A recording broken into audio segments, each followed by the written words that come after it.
Salut à tous, c'est Christophe pour la chronique politique. Aujourd'hui, je voulais vous faire part de mes impressions et de mon analyse sur la question des manifs anti-pass sanitaire. Alors personnellement, je suis pro-vaccination et à défaut de mieux, pro-pass sanitaire, le mieux étant pour moi l'obligation vaccinale. Et j'avais du mal à comprendre cette mobilisation contre le pass. J'ai cherché autour de moi, dans mon entourage, des gens qui seraient soit anti-vax, soit opposés au pass sanitaire, et force est de constater que eh bien, je n'ai trouvé personne. Pourtant, j'ai autour de moi des gens, par exemple, qui ont été gilets jaunes, et pourtant, réellement, j'ai trouvé personne vraiment de près ou de loin qui soit opposé. Donc du coup, ces manifs m'interrogeaient, et j'ai décidé, eh bien, plutôt que de regarder BFM, d'aller voir moi-même certaines de ces manifestations. Je me suis donc rendu aux manifs à Tours. Donc j'ai vu celle du 31 juillet, puis celle du 14 août, et de dépit, parce qu'il y avait du bruit à côté de chez moi, je suis allé à l'improviste, à celle du 21 août également. Lors de ces manifs, j'ai fait une recension à peu près exhaustive de l'expression écrite qu'on pouvait y voir, c'est-à-dire les pancartes, les affiches, les tracts. Et donc j'en ai pris des photos, et pendant cette vidéo, du coup, je vous ferai défiler les différentes photos que j'ai prises à ces différentes dates pour que chacun puisse juger bien de ce qu'on peut voir dans une de ces manifs, en province, en tout cas à Tours. Également, dans cette vidéo, j'aborderai la question de la gauche dans ces manifs. Je n'aborderai pas par contre la question des droites, de la droite, parce que je ferai une vidéo bilan sur les droites de la droite, c'est-à-dire les conservateurs et les souverainistes, spécifique parce que je pense que leur action et leur prise de position pendant toute cette crise du Covid, et pas simplement sur la question du pass sanitaire, mérite une analyse critique, hein, quand même, il y a quand même beaucoup de choses à dire. Personnellement, je pense qu'il n'y a de fait que Robert Ménard qui sauve l'honneur. Je pense que malheureusement, cette crise dit beaucoup de choses sur la capacité à la fois à gérer la société et à comprendre notre monde technologique, hein, de la part de ces droites, de la droite, et que malheureusement, voilà, il y a beaucoup de choses critiques à en dire et de leçons à tirer. Donc je ferai une vidéo spéciale. Alors tout d'abord, sur les manifs elles-mêmes. Quand je me suis rendu à ces manifs, j'y allais en étant relativement ouvert. Je me disais, bon, ce qu'on voit à la télé, voilà, notamment la question des affiches antisémites, etc., je me dis, bon, ça se trouve, c'est un truc mis en exergue par les médias pour faire un peu de buzz, etc. Et voilà, on verra bien ce qu'on verra. Et j'ai été extrêmement surpris de voir que, effectivement, l'affichage écrit dans ces manifs posait énormément de problèmes. Alors, des affiches aussi antisémites, aussi problématiques que ce qu'on a vu à la télé, j'en ai pas vu, même si certaines liées à une ou deux à QAnon peuvent poser quand même sérieusement question. Mais mine de rien, j'ai quand même été extrêmement surpris par la teneur de toutes ces affiches. Grosso modo, vous avez plusieurs tonalités. Vous avez celles qui sont axées autour des traitements alternatifs, entre guillemets, c'est-à-dire la chloroquine, l'ivermectine, etc., hein, du bon docteur Raoult, qui pour le coup aura fait beaucoup de mal à la santé publique. Vous avez celles qui sont plutôt axées autour de la question du vaccin ARN, dont on nous cacherait les effets secondaires, dont on cacherait les morts. Et à contrario, voilà, du Covid, dont on exagérerait le nombre de morts. Et puis vous avez ceux qui sont clairement conspirationnistes, c'est-à-dire que dans une manif, moi à Tours, clairement, hein, vous avez systématiquement des affiches qui parlent de Bill Gates, de la 5G, du nouvel ordre mondial, voire même qui sont à connotation, à la dénonciation de l'élite sataniste, quoi. Et puis vous avez également des affiches qui sont assez nombreuses sur la question de la vaccination des enfants. Il ne faut pas vacciner les enfants parce qu'on ne sait pas comment marche le vaccin, il n'y a pas d'AMM, enfin tout ce discours voilà, de peur autour du vaccin. Et tout ce genre d'affiches représente quand même une majorité de ce qu'on trouve de l'expression écrite dans ces manifs. Vous avez aussi quelques pancartes plus basiques, genre liberté, enfin contre le pass sanitaire, parce que voilà, c'est une mesure liberticide, mais quelque part c'est pas majoritaire, et quand on cumule tout, réellement, les affiches qui sont majoritaires sont celles qui reposent soit sur des peurs irrationnelles liées à la technologie, donc le vaccin ARN, les traitements, etc., ou clairement paranoïaques avec des tendances complotistes. Et en fin de compte, pour moi, c'est ce qui ressort de ces manifs, et notamment clairement, ça m'avait vraiment surpris lors de la première, c'est vraiment tout ce discours lié à la peur de la technologie, et à la peur complètement fantasmée de complots, alors de Big Pharma, du gouvernement, du nouvel ordre mondial. Et pour moi, réellement, ces manifs sont des manifs de la peur et de l'irrationnel. Très clairement, lors de la première manif que j'ai vue, j'ai été extrêmement surpris et mal à l'aise, en fait, en me rendant compte de la teneur de ce qui était affiché, parce qu'en fait, j'ai eu l'impression de voir en vrai ce qu'on voit d'habitude sur Internet. Vous savez, toutes les pages Facebook ou les vidéos, soit liées de plus ou moins loin aux médecines alternatives, voilà, le jus de fruits pour soigner du cancer, ou aux théories plus ou moins conspirationnistes. Ce qu'on voit donc dans le virtuel et dont on se dit bah, c'est du virtuel et c'est trois allumés sans conséquence. En fait, à la manif du 31 juillet, j'ai eu cette impression de voir ces gens en vrai. Et ça fait un peu un choc, entre guillemets, parce que vous vous dites, voilà, c'est trois pelés intondus, et puis en fait, vous vous rendez compte qu'ils sont suffisamment nombreux pour être voilà, plusieurs milliers dans la rue, dans une ville de province. Et ça, vraiment, ça met mal à l'aise. Également, cet irrationnel se traduit par la présence de gens assez étonnants. À Tours, nous, on a notamment à un moment une présence d'une petite secte qui s'appelle les pèlerins d'Arès. Alors, pas Arès, le dieu de la guerre, hein, désolé, mais un petit village. Un truc un peu syncrétiste et qu'on est habitué à voir en dehors des manifs parce qu'ils sont comme les témoins de Jéhovah, ils prêchent. Mais là, pour le coup, ils étaient dans la manif et avec des revendications, enfin avec une expression contre le pass sanitaire et contre le Covid en lien avec leurs croyances. Voilà, ils expliquaient que voilà, Dieu est paix et amour, et la paix et amour, ça nous soigne, et voilà, il faut se faire soigner par notre foi du Covid. Donc voilà, des trucs assez problématiques comme ça, il y en a pas mal. Certaines pancartes ou tracts renvoient à des sites complotistes ou de réinformation entre guillemets. Il y a beaucoup de trucs sur Réinfo Covid. Il y en a d'autres qui tournent autour de la minute de Ricardo, de Richard Boutry. Donc on est quand même dans de l'allumé à ce niveau-là. Et même certains encore plus allumés que ça, parce que j'ai trouvé des pancartes qui renvoyaient vers un site qui nous expliquait que dans les vaccins, il y avait du graphène, et donc dans le graphène, vous avez du carbone, et le carbone, c'est 6 électrons, 6 neutrons et 6 protons, et que donc ça fait 666, le chiffre de la bête, hein, preuve s'il en est que le vaccin ARN est une œuvre satanique.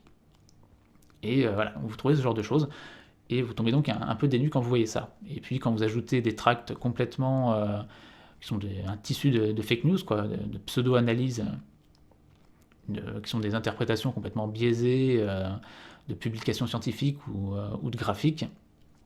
Donc tout ça donne vraiment un sentiment d'irrationnel total par rapport à ces manifs.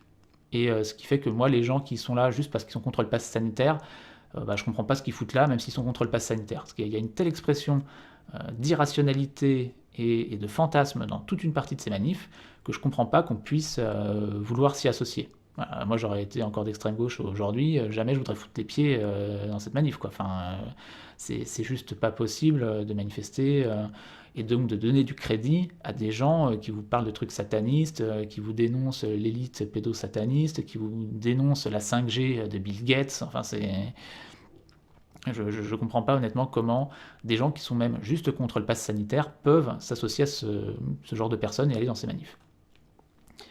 Donc voilà, pour ce qui est des manifs elles-mêmes, vraiment un sentiment d'irrationnel, de paranoïa, qui met extrêmement mal à l'aise parce que on a dans la réalité ce qu'on voit d'habitude seulement sur Internet.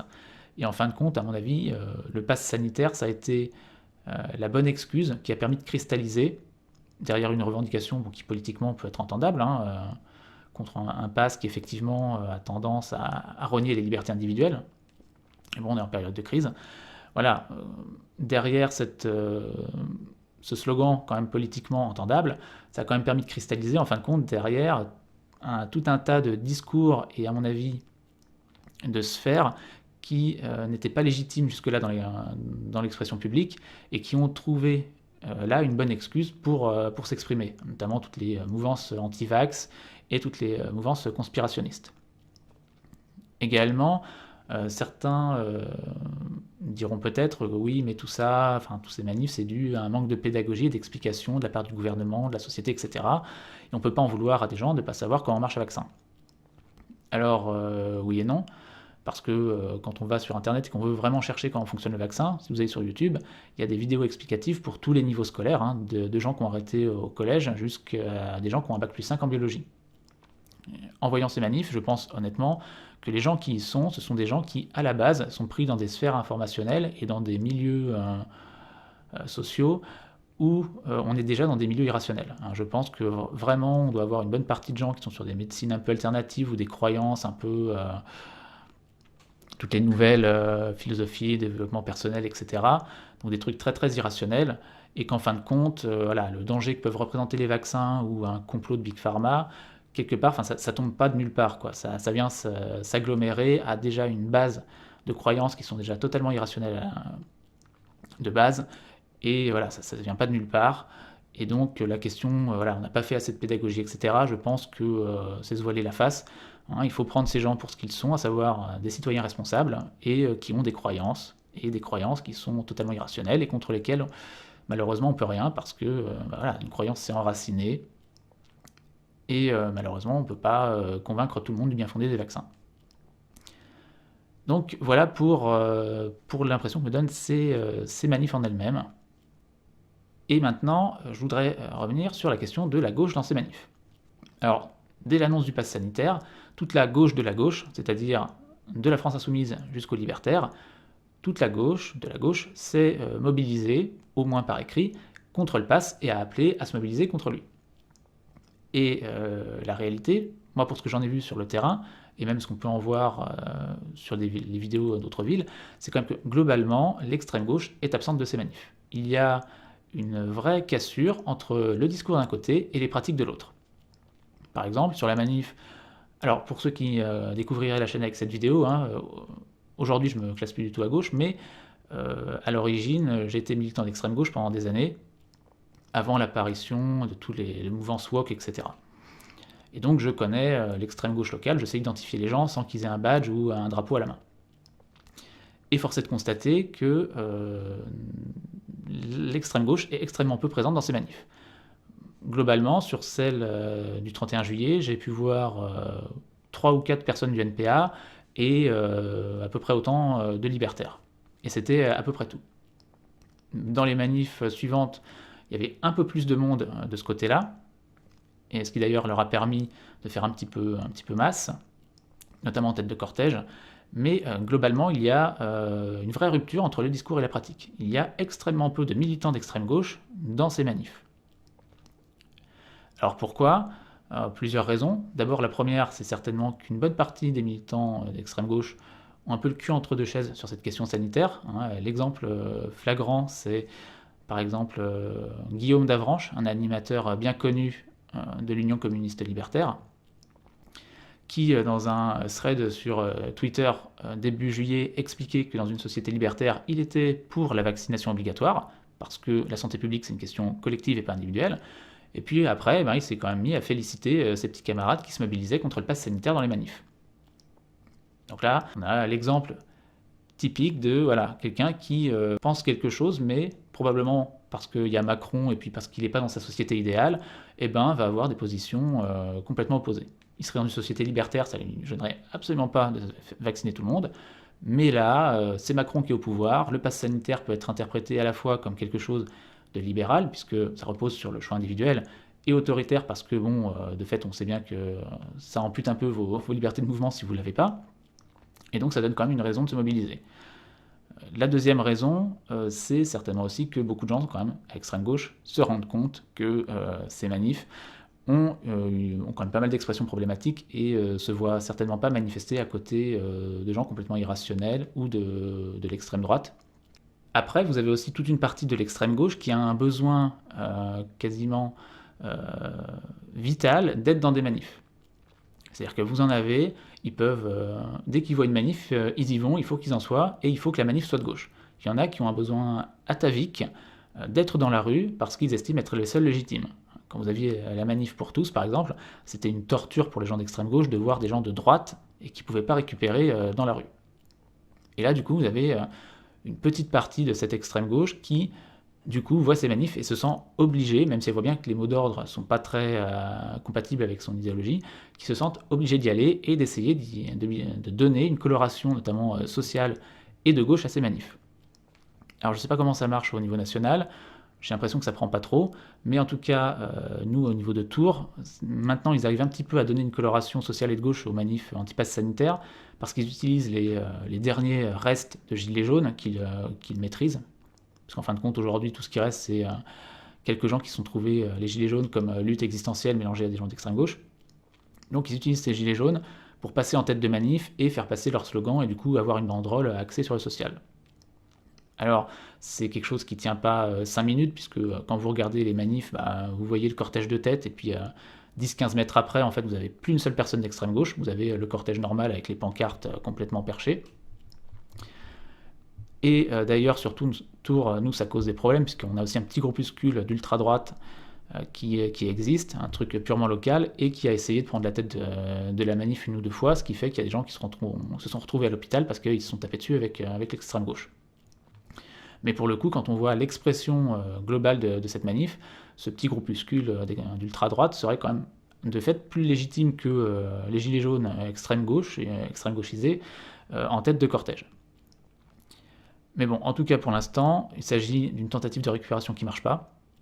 Parce que personnellement, j'avais une crainte, entre guillemets, c'est qu'on ait un effet gilet jaune justement avec ces manifs anti-pass sanitaire. C'est-à-dire qu'on ait des manifs d'abord très hautes avec des gens peu politisés, et puis que très vite ça décline, hein, parce que les gilets jaunes, de fait, ça a duré 2 mois, hein. Ensuite, après les 2 premiers mois, c'est plus les gilets jaunes.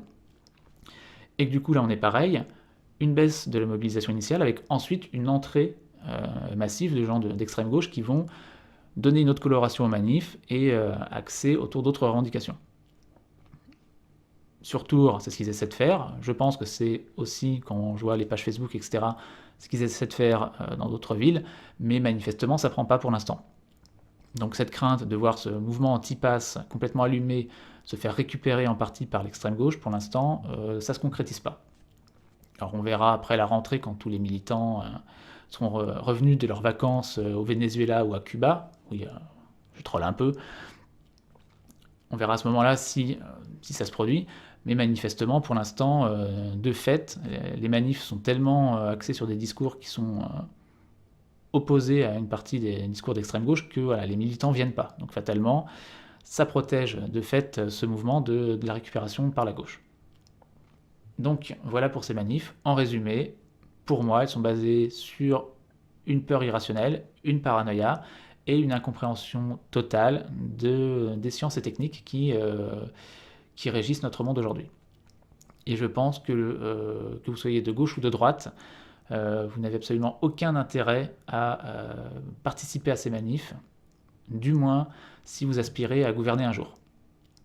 Parce que je pense que tout gouvernement dans la même situation serait confronté de toute façon à ces manifs qui sont l'expression d'une peur irrationnelle, et que personne ne gagne quoi que ce soit à encourager ces gens à être dans la rue, et que personne ne gagne quoi que ce soit en essayant de les recruter. Hein, si certains vont dans ces manifs en se disant on va se faire un électorat ou on va se faire des militants, je pense que vous allez très vite être déçus, parce que des gens qui se mobilisent sur des questions aussi irrationnelles, je pense que quand vous allez les avoir parmi vos troupes, ça risque de très vite vous poser problème.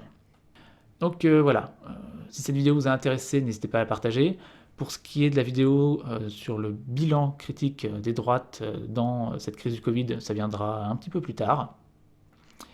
Donc n'hésitez pas à vous abonner à la chaîne si ce n'est pas fait et que vous ne voulez pas rater cette vidéo. Et d'ici là, je vous dis à la prochaine.